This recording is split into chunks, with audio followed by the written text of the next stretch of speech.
break. Do we have a maybe break? 10 minutes. Now, ladies and gentlemen, as we move ahead, right, with our next session, right, this is going to be plenary session number 5, Entrepreneurship. Now, the theme of this session is Empowering Entrepreneurs, Skills, Innovation, and Sustainability.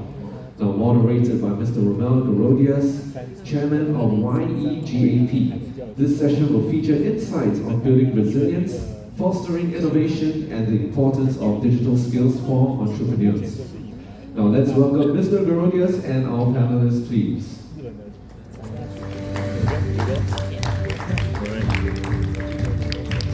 Now, of course, inviting up on stage our panelists, Mr. Vincent Chin, Global Vice Chair, Public Sector and Asia Pacific Leader for the Social Impact Practice, Boston Consulting Group, Philippines. Ms. April Musa Maria, Entomologist and COO, OS Pest Control Services. Mr. Hiromi Aoki, President Suntech Co. Limited, Executive Committee Member of CACCI YEGAP. Mr. Saurav Bhattacharya, Chairman, Action Community for Entrepreneurship, and Dr. Goh Wei Jiang, Co-founder and Chief Executive of Craft Health Private Limited. Ladies and gentlemen, handing this time over right now to Mr. Romel, please.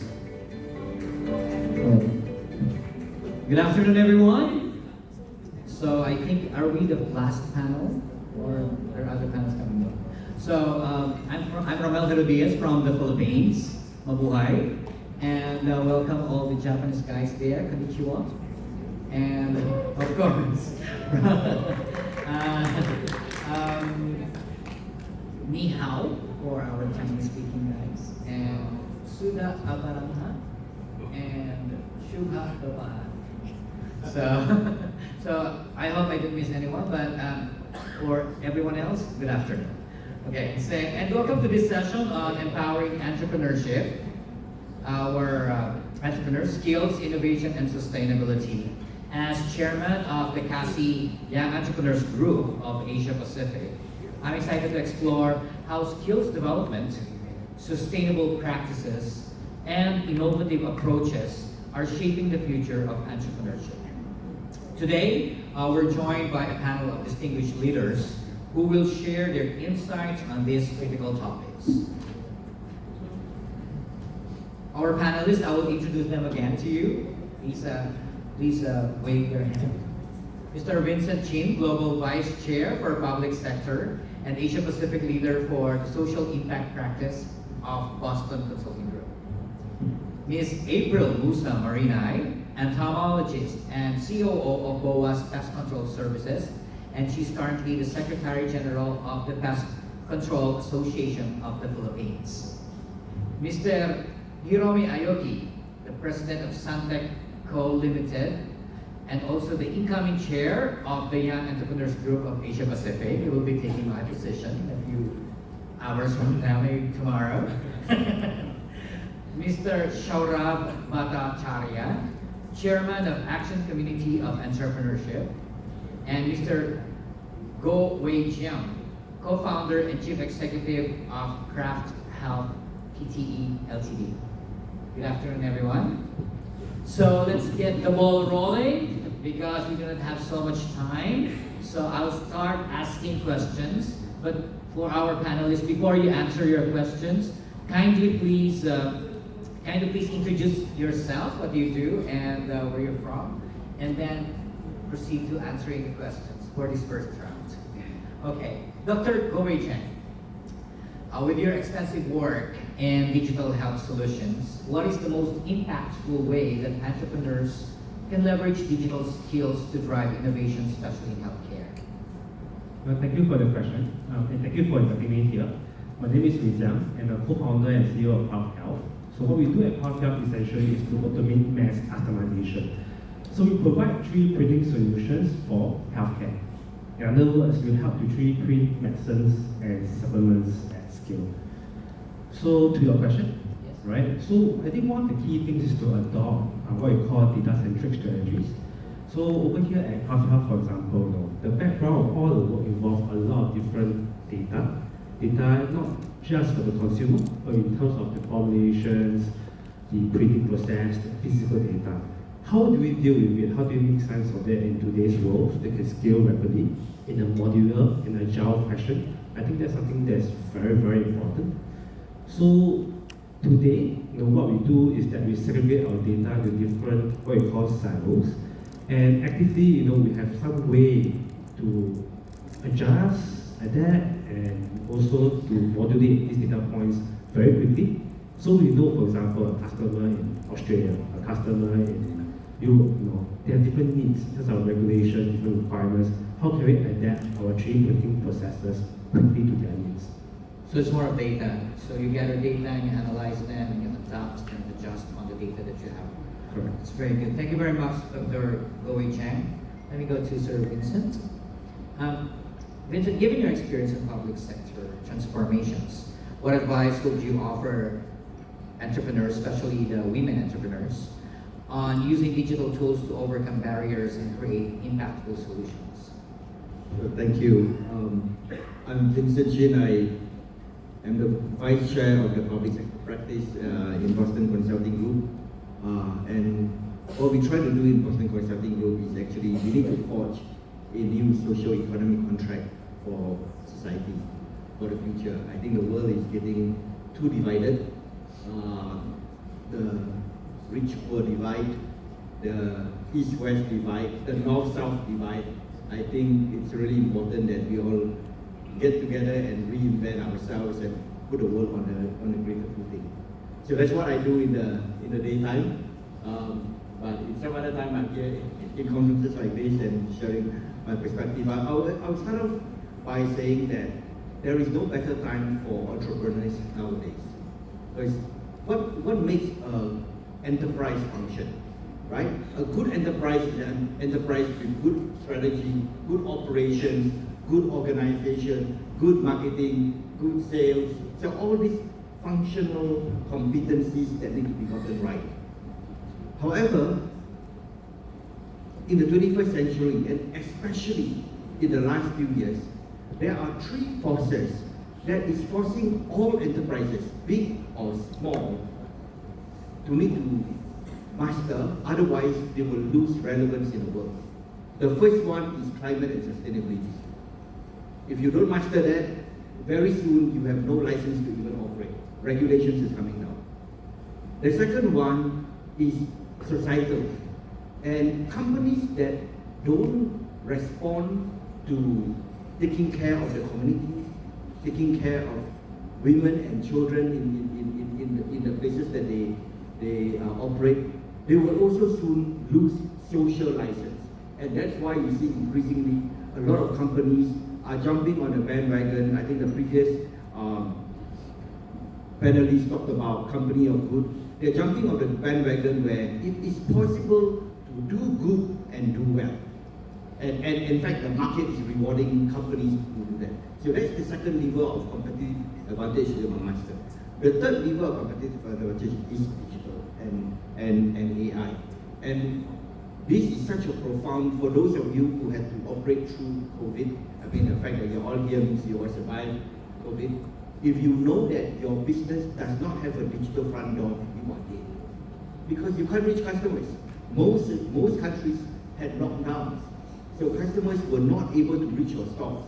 You need a digital presence. But the most profound thing about this digital front door and the digital capabilities, especially with Gen AI, is it actually allows small and medium enterprises to leapfrog large corporates. I don't know how many of you here are in fintech and how many of you here are in banking. Big banks, big regulated banks are being quite afraid of small fintech attackers.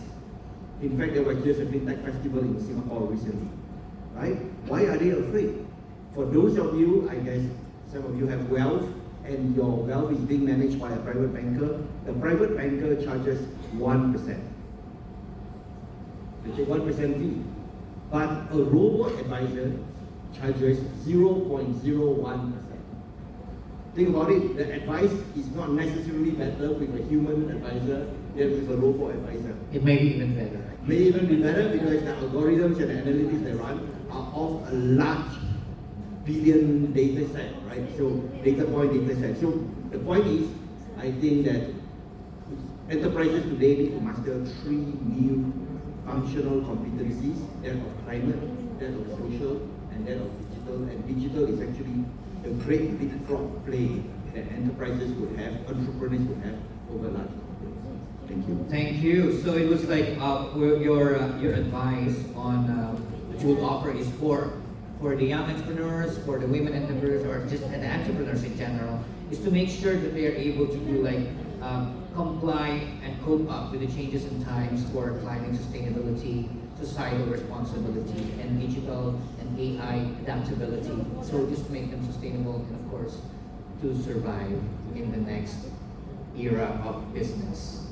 Okay, thank you very much. April, let me ask April now. In the field of pest management, if April is from the pest management industry, how have you used technology and digital tools to drive both innovation and sustainability in a traditionally conservative industry? You know, pest control is a very traditional industry.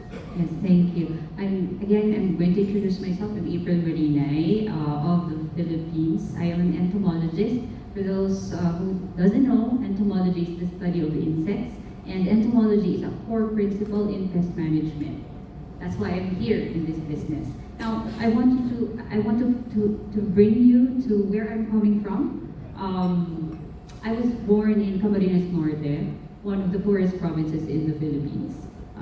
Despite having so much beautiful natural resources, opportunities were scarce. And most of men and women had to go overseas to have a better future for their family. And many men were tricycle drivers. In fact, most men in my family and my relatives are tricycle drivers, including my father. And with that in mind, I thought, why can't we make opportunities here in the country, in the Philippines? And perhaps that is when I started dreaming of building a company of my own. But fast forward to now that I'm a homemaker and a business owner, there is a cry for sustainability because I want to make a place that is both safe for humans, protecting human properties, and is also sustainable. But we know that pest management is an industry that poses so much risk to anyone who is exposed to the pesticide. So right now, the trust, it's a good news that even in the Philippines, even the pest control industry is a traditional kind of industry. The Philippines is evolving to the point of adapting innovation and technology as well. There are a number of local and international companies who use innovation. Now, in our company, I can list like 3 things in my mind that we were using, like technology for small and medium companies is expensive. It usually implies an intensive capital expenditure for everyone. So we have to be very practical, and we have to think of how do we spend our resources really. And it came to us at a very good timing. In 2019, just before the pandemic started, we were able to develop our own CRM. And with the development of our own CRM, because if you buy a CRM, there are CRMs available, but they are expensive. And you will have to customize it still in the way that your business uses it. But going back to the CRM that we developed, it has streamlined our processes, improved our customer database, and of course, our customer experience. And significantly, it has reduced our waste, especially in the use of paper. And secondly, after that, the technology has required us to be more data-based. And with that, our database decision-making has required us actually to be more precise in giving pest control solutions such that you will target the problem as to the root cause of it. And with that, you will reduce pesticide reliance, which is also targeting sustainability. And lastly, right now, just this year, we have adopted the use of IntoCare, mosquito control system. And we, our company, is the largest user of IntoCare in the Philippines right now. It's a system, or it's a technology, or it's an innovation that makes you control mosquitoes without needing the regular application of pesticide through fogging, or we know that indiscriminate fogging and indiscriminate misting is putting the non-target organisms at risk as well. Now, for me, as I see it, innovation comes in many ways. But what an innovation for a small or medium-sized business like us is something that will make you efficient, but more importantly, something that will make you more sustainable and environmentally conscious. Yes, thank you very much, April. And that was very similar to the answer of Dr. Go Wei-Jiang on data, the use of data and analysis. And of course, when you deal more on analyzing data, you get to solve the problem where it comes from. Let's move on to since we're talking about digital strategies. Let's ask Hiromi. Hiromi, as a leader in global manufacturing, what digital strategies at Suntec have proven most effective in improving operational efficiency while also supporting sustainability and inclusivity? All right, thanks, Romel. Good afternoon, ladies and gentlemen. I'm Hiromi Aoki. This is my first offshore visit to Singapore. And I'm so happy to be here to join this panel discussion.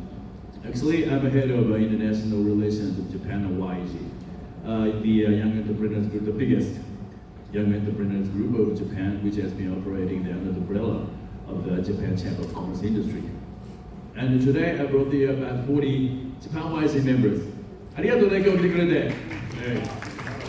I know you feel like a little sleepy after lunch, but try stay awake. Okay? By the way, yes. Suntec is my company. It's an industrial plant manufacturing company. Currently, I'm responsible for 7 companies in the Asian countries and 4 factories. It's Monaco Visual. Digital skills and innovations are obviously important in the manufacturing because they can actually help business improve efficiency and reducing costs and stay competitive. And also known as Industry 4.0. This is like progress in the process of integrating technologies into the production process. And it can help make operations more flexible and efficient and more resilient to changing market demand. At Suntec Group, which I operate, we manufacture plant equipment for various industries, including petrochemical, water treatment, and fine chemicals, paper manufacturing, and semiconductors. Since our products are fully custom-made, it's kind of a little difficult to, it's more complex than mass production. But in our company, full automation is really challenging, making the skills of our artisans essential. To enhance our capabilities, we have introduced smart glasses that allow us to capture and document where veteran craftsmen focus their attention and how much actually force they apply during the production process. So by digitizing these skill-based techniques, we make it possible for anyone to perform tasks at the same high level of the proficiency. In our inspection process, we also employ deep learning to instantly identify discrepancies from design dimensions by simply taking photos. Recently, we also adapted Deep Robotics X30, which assists with the mechanical inspections. However, the most important thing is not to rely solely on AI, a digital tool, but to consider what we actually, it always has to be a human being about the final consequences, whether this is right or not. That's from my perspective. Thank you. Thank you very much. Also, highlighting that you are using smart glasses, and these are worn by your operators. Exactly. And you get the data generated by they record the video what they're doing, and so now you know where they focus their attention. How long do they work on something? Wow, that is so advanced already. Okay, so let me ask Shara. So what role do you think does digital literacy play in helping startups? Like for example, like in Hiromi's situation, he said that digital skills and training is very important. And of course, for startups and MSMEs, how do they scale up in today's competitive global market? Thank you for that. First of all, a warm welcome for everyone who's visiting Singapore, my home, for the last 28 years. Before we step into the topic, just to give a bit of a background, I myself am an entrepreneur. I've been through the cycle of being an SME in the early years. So I've realized how difficult it is to get access to services for young SMEs. And I would consider myself to be reasonably sophisticated, so going to the bank, applying, doing the right things is well within my capability. Two is, these are the SMEs that literally live hand to mouth, so that background is important. For everything that they do is time away from revenue, and hence utility factor is perhaps the most important thing out there for them. I also want to talk about what I do currently, which is help SMEs get access to cross-border trade and finance, but more importantly in my giving back to the society and my national service, I head as the non-executive chair for Action Community for Entrepreneurship, which is for entrepreneurs in the long tail. So if you look at what SMEs' needs are, they need utility for every aspect, whether it's digital tools, whether it's sustainability.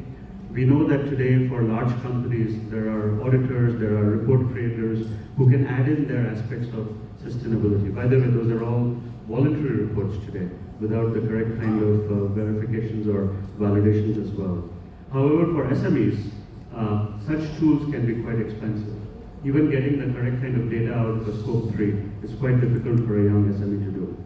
And if you look at the gaps out there, this has been spoken about at various panels today. Actually, globally, SMEs are 9 out of 10 businesses. They are contributing to 50% of global GDP. That's nothing to be sneezed at, and almost 2/3 of every jobs out there. But there's a financing gap, which is about $5.7 trillion. I pause for a second, it's $5.7 trillion. And if we include the informal sector, that's $8 trillion. So to answer your question, essentially for everything that an SME does, especially the smaller ones, and if we talk about micro SMEs, they need to have an utility value of why they do it. So if larger organizations which are up the value chain, up the supply chain, need those data sets so that it can lead to sustainability reporting, they need to also feed that value down into the ecosystem. At the end of the day, like my panelists said, if there is something better we do, the cost is going to be somewhat higher. How do we bring that value back to the SMA levels? These are well-known numbers. As an example, and I'm being liberal in my numbers, for a coffee farmer, if they make 1 cent, Starbucks makes maybe 300 cents. So how do we bring more of that value back into the supply chain ecosystem? And I'll give you an example. So we ran digital literacy, since you spoke exactly about that, programs in Ghana, Africa, and Rwanda.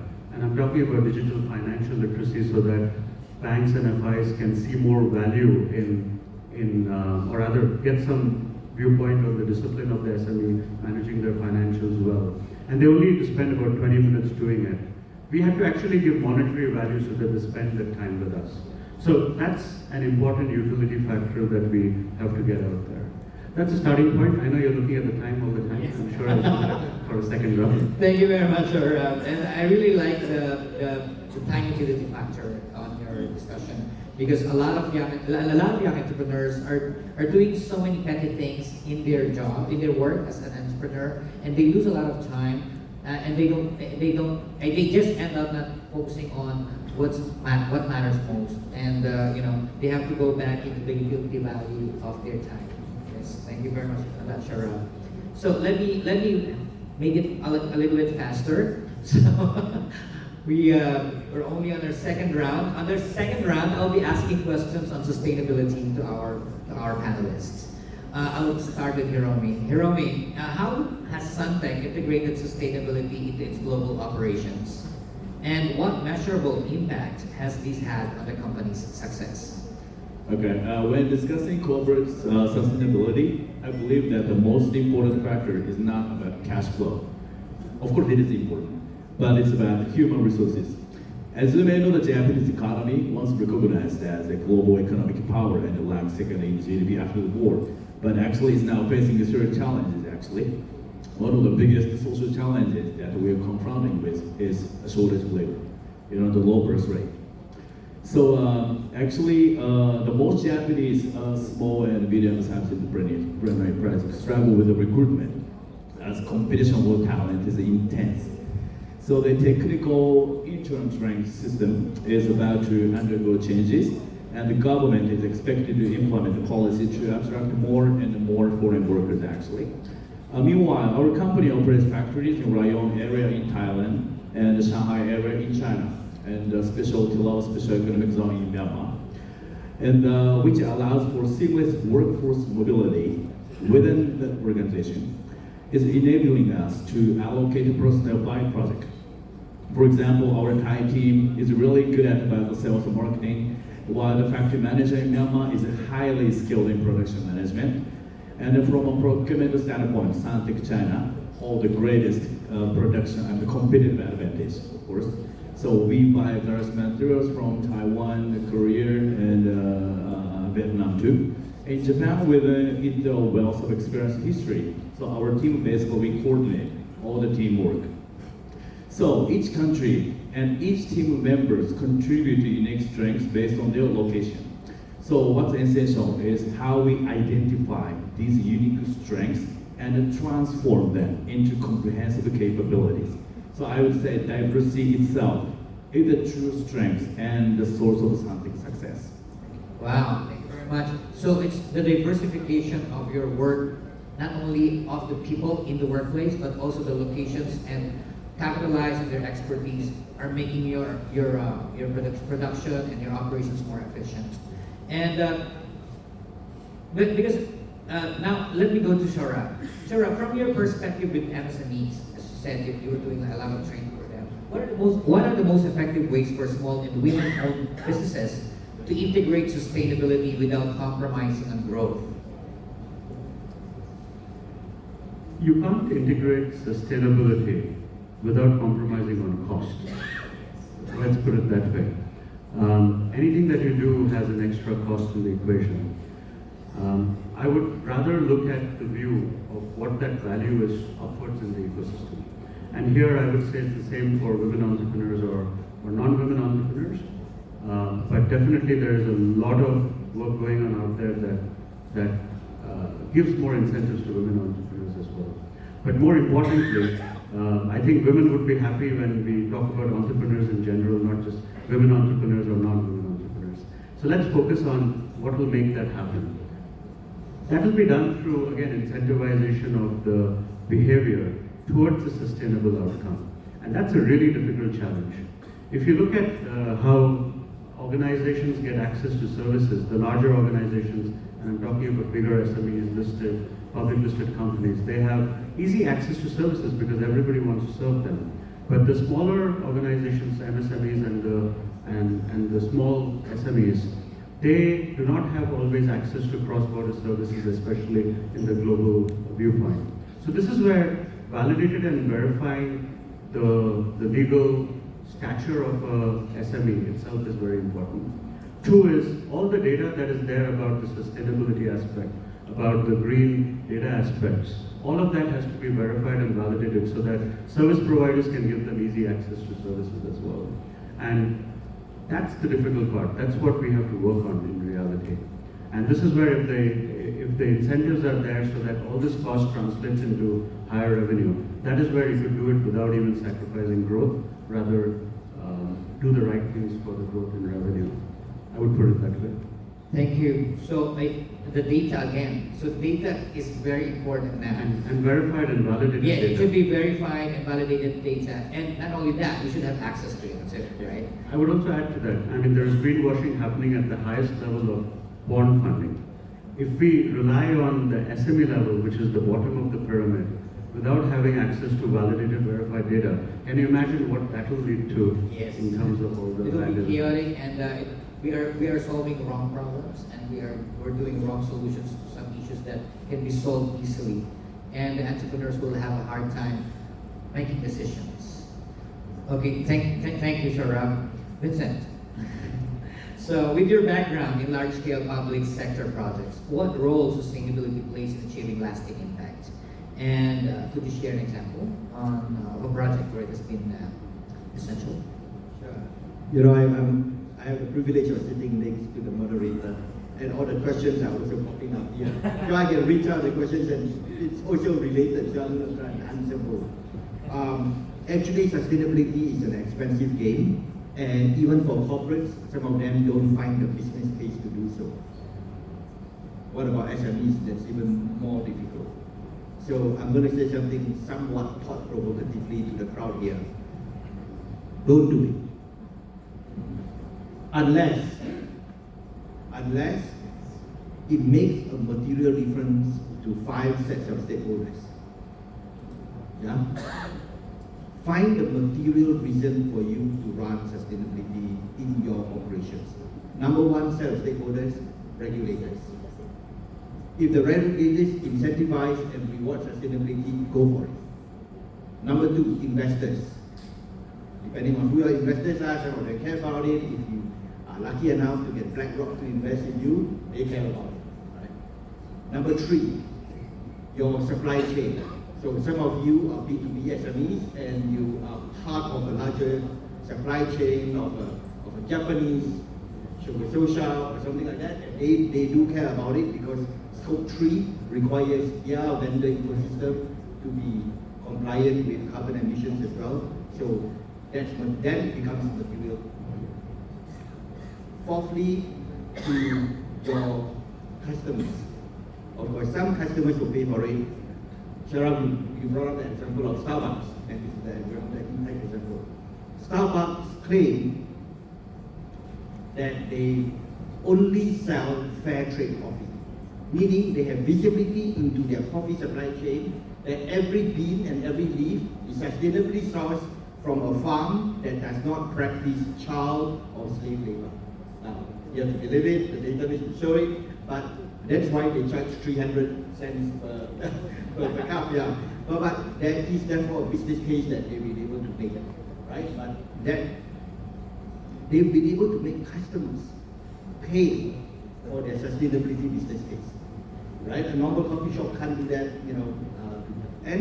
And finally, and this is perhaps for the entrepreneurs in the room, the most important lever to get right for in your material case for sustainability is actually it attracts better employees.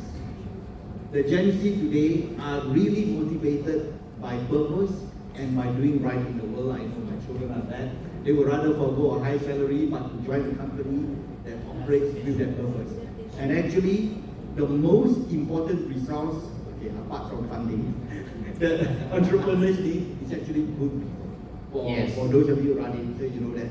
So don't jump headlong into a sustainability case without understanding the material benefits that accrue to you based on how your 5 set of stakeholders work. Thank you. So I'll just wrap it up. So the 5 material decision factors that you're looking into, if you wanted to get into a sustainability program, one is the regulators. Is it regulated? Is it required? If it says yes, then you go for it. And if the investors are willing to put money there, and if your suppliers, I mean your customers, and also supply chain, and the other one is the customers, and then finally are the employees. So these are the 5 stakeholders that you have to look into. Wow.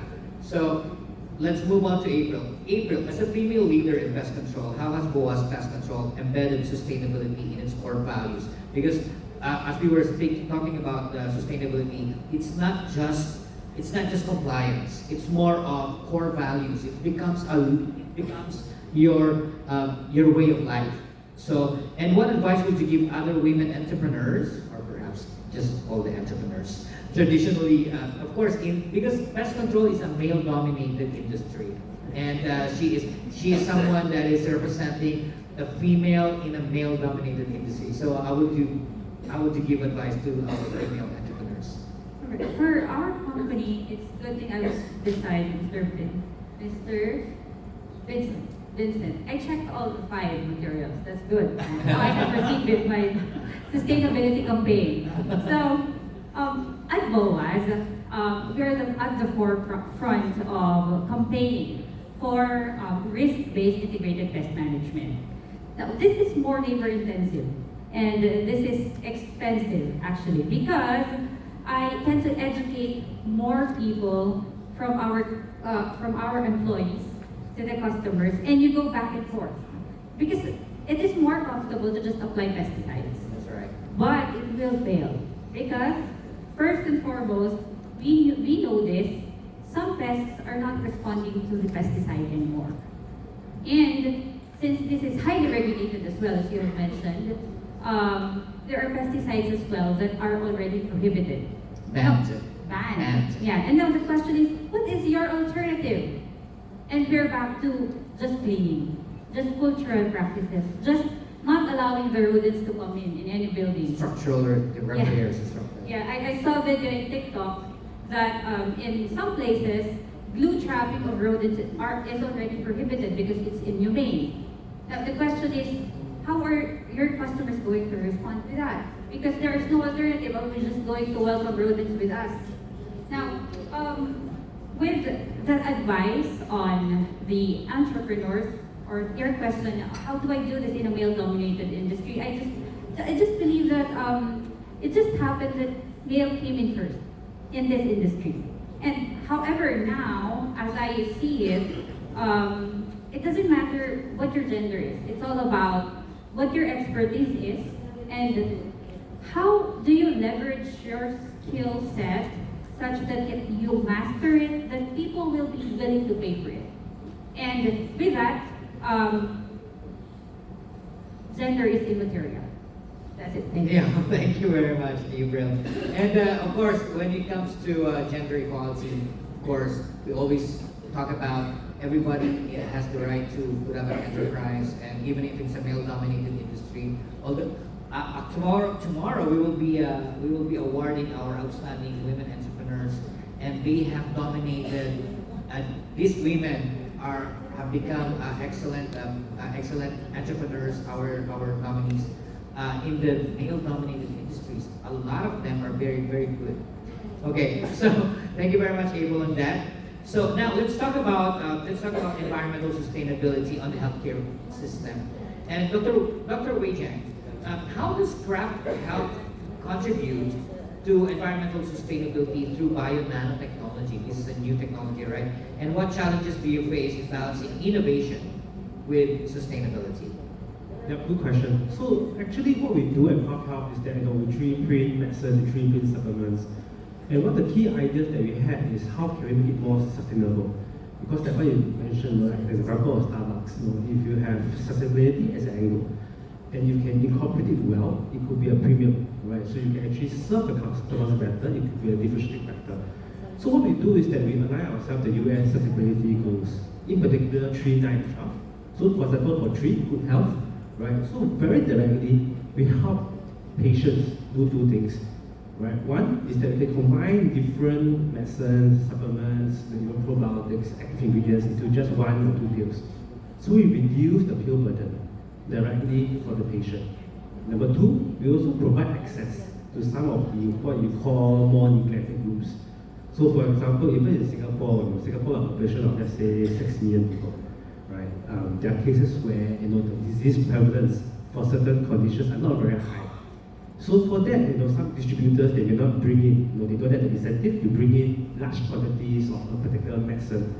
So the doctors, they have to negotiate directly with overseas suppliers. It can be very costly, it can be very convoluted.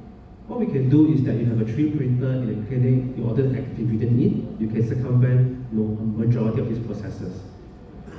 Another instance is the sustainability goal number 9, right? That's where we have infrastructure and innovation. So very clearly, you can act as an emergency infrastructure. For example, COVID has taught us that when supply chains are cut, it can occur very quickly. It can occur very suddenly.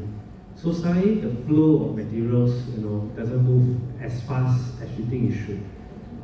So in the case of healthcare, for example, when we have a crunch, everyone will rush for the same medicines. right?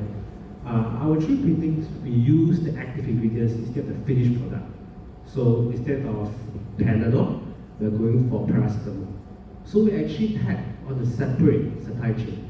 So in that way, we can inculcate a greater sense of resilience in the supply chain as well. Last but not least, for UN Goal 12, that's where we have responsible use of consumption. And that's where we are looking at how we cut down waste, right? So waste comes in several forms. When we combine pills, you have less packaging. We also have just-in-time production of medicines. So a lot of medicines are produced by huge factories. The problem is not so much of the supply, it's always the distribution and access. So sometimes medicines go to a place where it most. In other instances, there's too much oversupply, and there's wastage. So when we have just-in-time kind of a production, we can cut it, and we also use less water in that case. So two fronts: less water use, reduce wastage as well. Thank you very much. It's very sustainable. Yes, very sustainable. Especially the JIT system. Because if we manufacture a lot and there's no demand for it, yeah, there's a lot of wastage and a lot of active ingredients going into waste. Yes. So let me move into the third part because I only have like 5.5 minutes.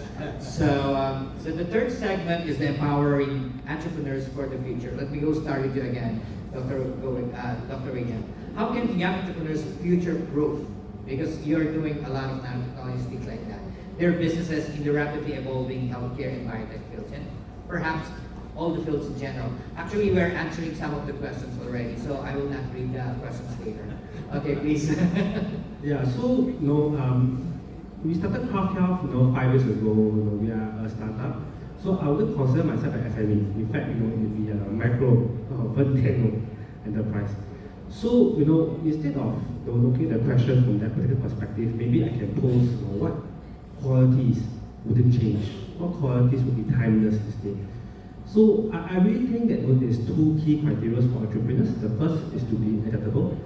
Things can change very quickly. We started in 2019, shortly after COVID struck, right? So things change. Suddenly it's all about segregation, safety, distancing, supply chain got cut, can't bring in stuff. So we were very impacted, right? So the thing is that we must be adaptable to different changes. Data, AI is another thing. So these are, I would say, trends that come and go, and the ability to adapt trends that are here to stay, especially from a data angle or sustainable angle, that will be very important. The second is resilience. Right, the second quality I think is most important is resilience. Being an entrepreneur, it's like taking a roller coaster. There's ups, there's downs.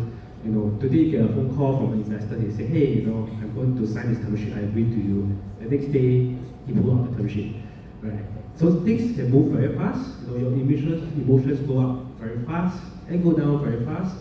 I think end of the day, being an entrepreneur is having this understanding of yourself. That a lot of factors are really out of control. The macro, is really out there, influences a lot of things. What the Fed does, interest rate, is very important to a small startup here in Singapore. So, things can move very quickly and often out of control. The key, I would think, is to understand that and to really look at the things that are within your control and you effect that change. Thank you. Now I'll ask the other panelists to give me answers. 1 minute max. Okay. Sure. What strategies would you recommend for the young entrepreneurs to position themselves for growth in the global market, especially in the MSME sector? So 1 minute is really short. But Yeah. So firstly, in today's world, embrace geopolitics.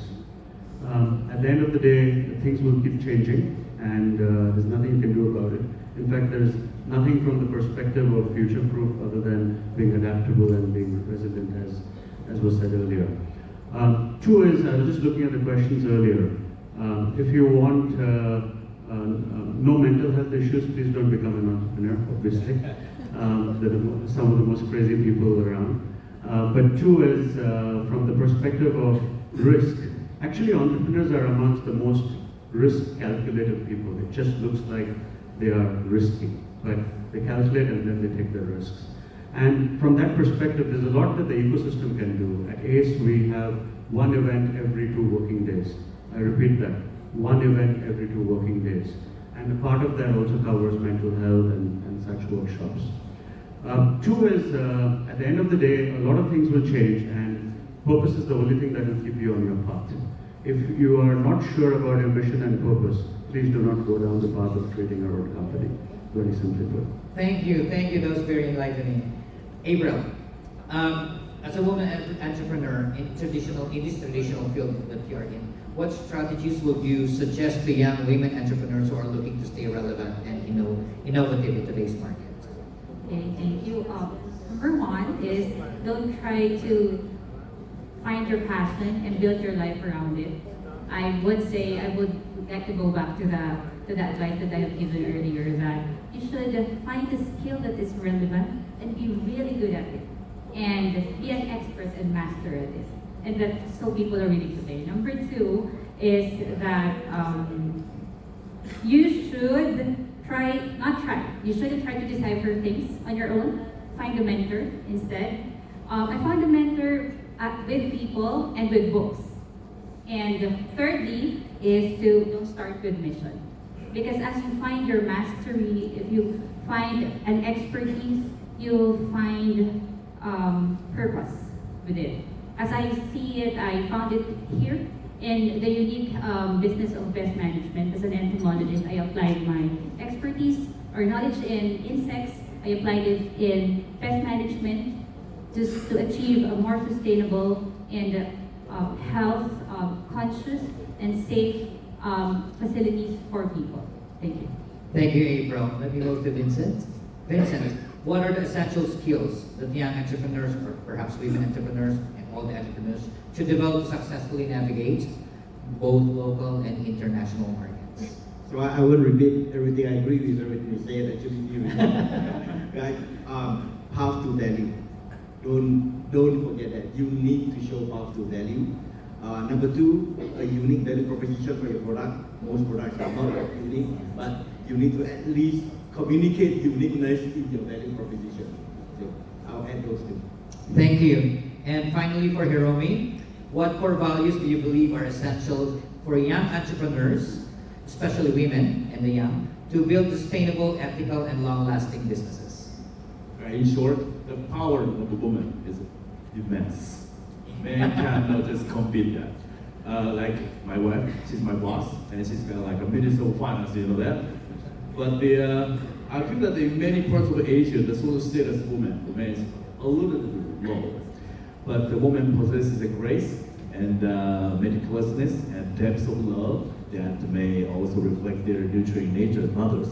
So for this reason, I believe that any kinds of communities, business, and nations where women thrive with smiles and are the strongest. Thank you very much. I was supposed to ask them their last words for the young entrepreneurs, but they actually said it already. So thank you to all our panelists for your invaluable insights. We hope that this discussion has provided everyone with practical strategies and inspiration on how to succeed through innovation, sustainability, and resilience. Okay, we have answered the questions actually indirectly. While they were being flashed here, our panelists are answering them indirectly already. And as we wrap up, let's remember that entrepreneurship is about more than just success in business. It is about creating positive change in our communities and beyond. Thank you all for your participation. For all our Japanese guys at the back, hello, konnichiwa, and we look forward to seeing the impact you will make. Thank you very much, and good afternoon. Thank you very much to all our esteemed speakers. Yes. And of course, we'd like to invite our speakers to remain on stage as we now invite up on stage Mr. Darson Chu, Director General of CACCI, on stage to present a token of appreciation to our esteemed speakers for their insightful sharing.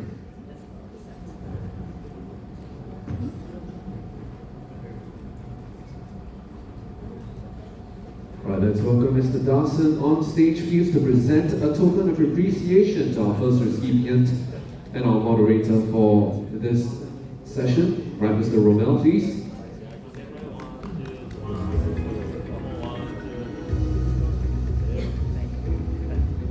Thank you. And up next, please, Mr. Vincent Chin.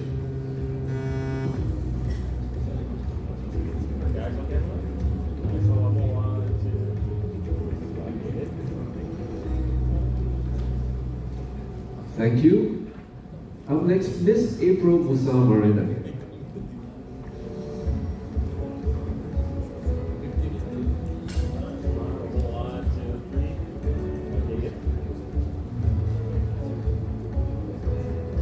Thank you very much. Mr. Hiromi Aoki.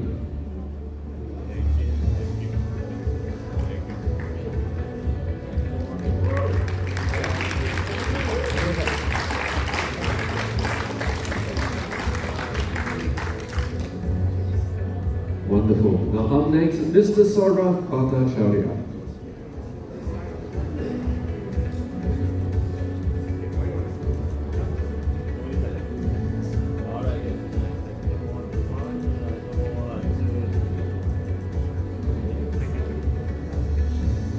And last but not least, please, Ms. Dr. Goh Wei Tiang.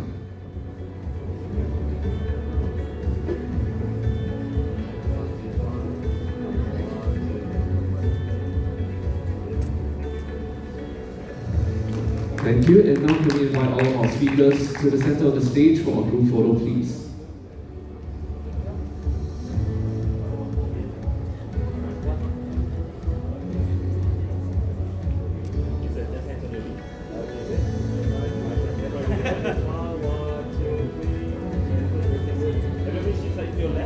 Okay, good. Okay, good.